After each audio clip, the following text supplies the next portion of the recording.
પ્રશ્ન નંબર 1. સૌરાષ્ટ્રનો ઉચ્ચ પ્રદેશ કયા ખડકોનો બનેલો છે? જવાબ આવશે બેસાલ્ટના અગ્નિકૃત. પ્રશ્ન નંબર 2. પારનેરાની ટેકરીઓ કયા જિલ્લામાં આવેલી છે? જવાબ આવશે વલસાડ. પ્રશ્ન નંબર 3. દાંતા અને પાલનપુર નજીકની ટેકરીઓ કયા નામે ઓળખાય છે? જવાબ આવશે જેસોરની ટેકરીઓ. પ્રશ્ન નંબર 4.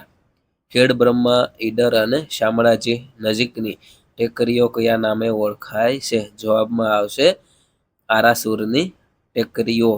પ્રશ્ન નંબર 5. કચ્છમાં સમુદ્ર કિનારા નજીકના મેદાનો કયા નામે ઓળખાય છે? જવાબ આવશે કંઠીના મેદાનો. પ્રશ્ન નંબર 6. વાગડના મેદાનમાં ડુંગરો આવેલા છે કયા છે? તો જવાબ કંઠકોટના ડુંગરો. પ્રશ્ન નંબર 7. દક્ષિણ ગીરની ટેકરીઓમાં ઊંચી ટેકરી કઈ છે? જવાબ આવશે સરકલાની ટેકરીઓ. પ્રશ્ન નંબર 8. ઉત્તર માંડવની ટેકરીઓમાં ઊંચામાં ઊંચું શિખર કયું છે? જવાબ આવશે ચોટીલા. પ્રશ્ન નંબર 9. સતત 7 થી 10 દિવસ સુધી વરસાદ પડે તો તેને શું કહે છે?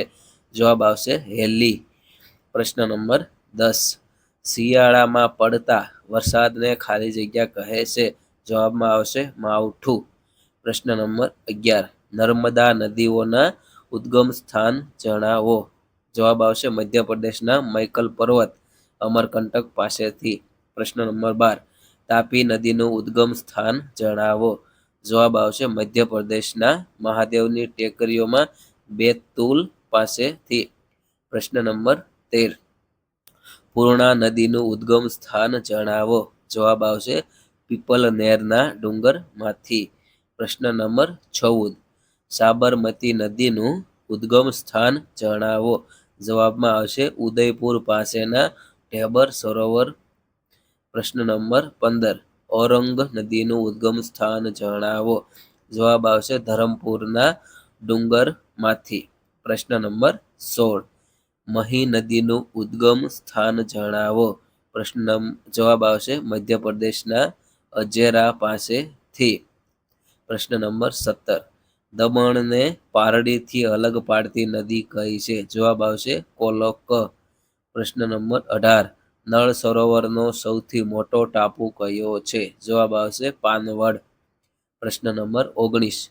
ધરોઈ યોજના કયા કયા જિલ્લાની નદી પર આવેલ છે? જવાબ આવશે મહેસાણા સાબરમતી. પ્રશ્ન નંબર 20. ગુજરાતમાંથી નીકળી ગુજરાતમાં વહેતી સૌથી લાંબી નદી કઈ છે? જવાબ આવશે ભાદર. પ્રશ્ન નંબર 21. સૌરાષ્ટ્રમાં કઈ ઓલાદની ભેંસો ઉછેરવામાં આવે છે? જવાબમાં આવશે જાફરાબાદી. પ્રશ્ન નંબર 22. કાંકરેજી, ડાંગી અને ગીર એ શેની જાત છે? જવાબ આવશે ગાયની જાત છે. પ્રશ્ન નંબર 23. મોતી આપતી પર્લ ફિશ ગુજરાતમાં ક્યાંથી મળી આવે છે? જવાબમાં આવશે જામનગર પરવાળાના ટાપુ. પ્રશ્ન નંબર 24.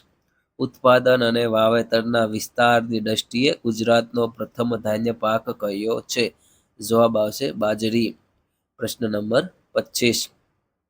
કેળાના પાકનું સૌથી વધુ ઉત્પાદન કરતો જિલ્લો જણાવો. જવાબ આવશે સુરત. પ્રશ્ન નંબર 26. જામફળના પાકનું સૌથી વધુ ઉત્પાદન કરતો જિલ્લો જણાવો. જવાબ આવશે અમદાવાદ. પ્રશ્ન નંબર 27.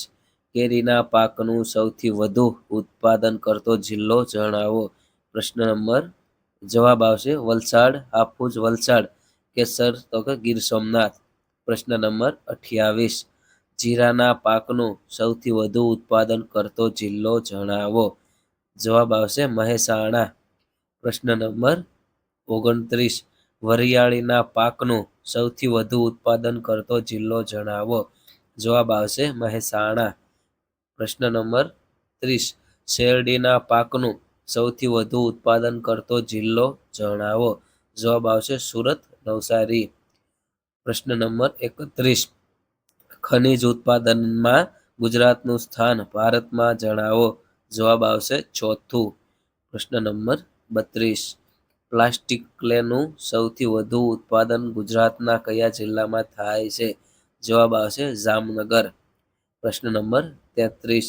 તાંબુ, સિસ્સુ અને જસત ગુજરાતમાં ક્યાંથી મળી આવ્યા હતા?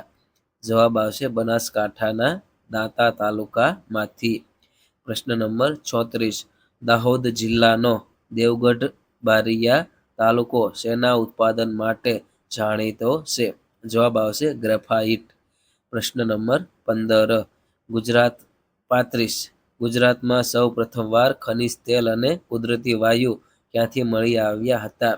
જવાબ આવશે લુણેજ, 1958, આણંદ જિલ્લો. પ્રશ્ન નંબર 36. અમદાવાદ જિલ્લાના કયા તાલુકામાં ગોબર ગેસ પ્લાન્ટ આવેલ છે? જવાબ આવશે દસક્રોઈ. પ્રશ્ન નંબર 37. ગુજરાતના પ્રથમ મહિલા રાજ્યપાલ કોણ હતા? જવાબ આવશે શારદા મુખર્જી. પ્રશ્ન નંબર 38. ધુવારણ વીજ મથકની શરૂઆત ગુજરાતના કયા મુખ્યમંત્રીના સમયમાં થઈ હતી? જવાબ આવશે બળવંતરાય મહેતા. પ્રશ્ન નંબર 39. જૂનાગઢ જિલ્લાના સત્તાધારમાં કયા સંતની સમાધિ આવેલી છે?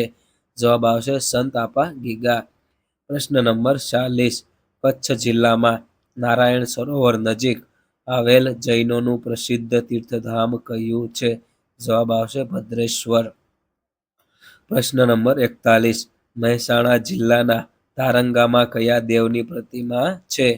જવાબ આવશે અજીતનાથ. પ્રશ્ન નંબર 42. ગાંધીનગર જિલ્લાના કયા વિસ્તારમાં શ્રી પાર્શ્વનાથ અને શ્રી પદ્માવતી દેવીની ભવ્ય પ્રતિમા છે? જવાબ આવશે શેરીશા. પ્રશ્ન નંબર 43. જૂનાગઢ જિલ્લાના દાતારમાં કયા પીરની દરગાહ આવેલી છે? જવાબ આવશે જમિયલ શાહ પીર. પ્રશ્ન નંબર 44. અહમદ શાહ ખટ્ટગંજ બક્ષનો રોજો તથા મસ્જિદ ક્યાં આવેલ છે? જવાબ આવશે સરખેજ. પ્રશ્ન નંબર 45. કવિ કલાપીની જન્મભૂમિ અને કર્મભૂમિ કઈ છે? જવાબ આવશે લાઠી, અમરેલી. પ્રશ્ન નંબર 46. સંત શ્રી મોટાનો આશ્રમ કઈ નદીના કિનારે છે? જવાબ આવશે સેઢી. પ્રશ્ન નંબર 47. ભાવનગરના સ્થાપક રાજા કોણ છે? જવાબ આવશે ભાવસિંહજી પહેલા. પ્રશ્ન નંબર 48. રાજકોટના સ્થાપક રાજા કોણ છે? જવાબમાં આવશે વિભોજી જાડેજા. પ્રશ્ન નંબર 49. ગુજરાત વિદ્યાપીઠની સ્થાપના ક્યારે થઈ હતી? જવાબ આવશે અમદાવાદ 1920માં. પ્રશ્ન નંબર 50. ગુજરાત યુનિવર્સિટીની સ્થાપના ક્યારે થઈ હતી? જવાબ આવશે અમદાવાદ 1949. પ્રશ્ન નંબર 51. મહારાજા સયાજીરાવ યુનિવર્સિટીની સ્થાપના ક્યારે થઈ હતી?